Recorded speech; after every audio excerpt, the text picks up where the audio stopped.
What really kicked this off is I was freshly out of the Air Force. I had broken my back, and it was 9 months out, and I couldn't work, and I was just doing physical therapy and working with the VA, and I was getting good enough to kind of start working again. And I saw it on the news, so immediately I felt the Lord tell me to go to Mayfield, and I ended up staying there for 6 whole months. I'm blessed that I can go out and serve. Just last year, we 84 families we helped, individual families, and it was all for our volunteers as well. It's not on me. It's so many kind-hearted people donating, volunteering. It's just a huge blessing. And what I really like about Johnny is that he doesn't just go and do it himself. He tries to make it to involve others. And one of my objectives for being a high school teacher is get kids out in the community, get them serving, and he makes it possible for us to go partner with him on disaster relief. So after my injury, I was laid up for a long time.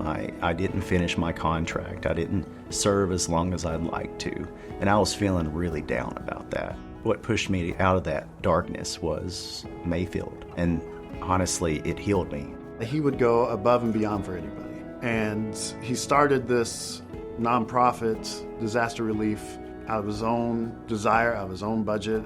And he did it for people he's never met, and he just has a heart for people. The biggest thing to serve, it's when you stop looking at yourself, you stop looking at the world, you stop looking at your needs, and you look at the needs of your neighbor.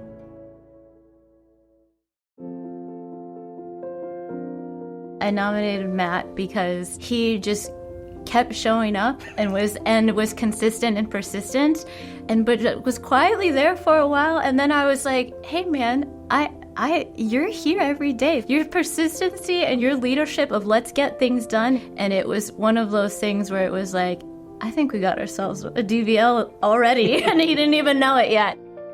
Being a DVL, it just taps into your caring about others and your desire to sort of say, like, how do we all come together, organize, and get something that's hard done? We're going to do it together as a team. We're going to do it collaborative. We're going to tap into different people's passions and strengths, and we're going to do it safely. To me, the personal experiences were just like, yeah, we can cut trees, we can move things, we can do all, demolish things. But those interactions with the people who needed the help, those were the most powerful. His compassion out there, his humility and empathy out there in the field was always just patient and kind with the volunteers and the survivors out there. To me, I guess the simplest inspiration is this humility of we're all connected. Right? We absolutely just all connected. We may not see it every day, but we are. The more positive energy that we can add to our community, to one another, it helps the whole.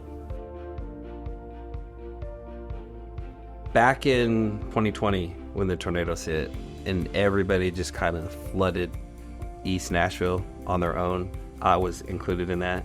What I realized was there was no organization. So when Hands on Nashville decided to pull together and actually make an organized effort, I jumped on the chance. I think Emmett, he is just constantly giving. I mean, he's not only himself to be out there with us and volunteering with us, but he's bringing his truck, he's bringing his trailer, he's bringing something that he has for himself, personally, for his home, to help us. So yeah, his compassion, his empathy, his safety. Hands on Nashville is great, and knowing that organization is there, that is the biggest thing. Is just knowing that, we're going to be taken care of in Nashville if something happens.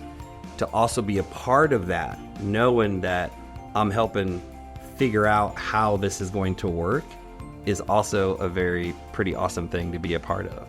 I feel like Nashville's in really good hands with Hands on Nashville.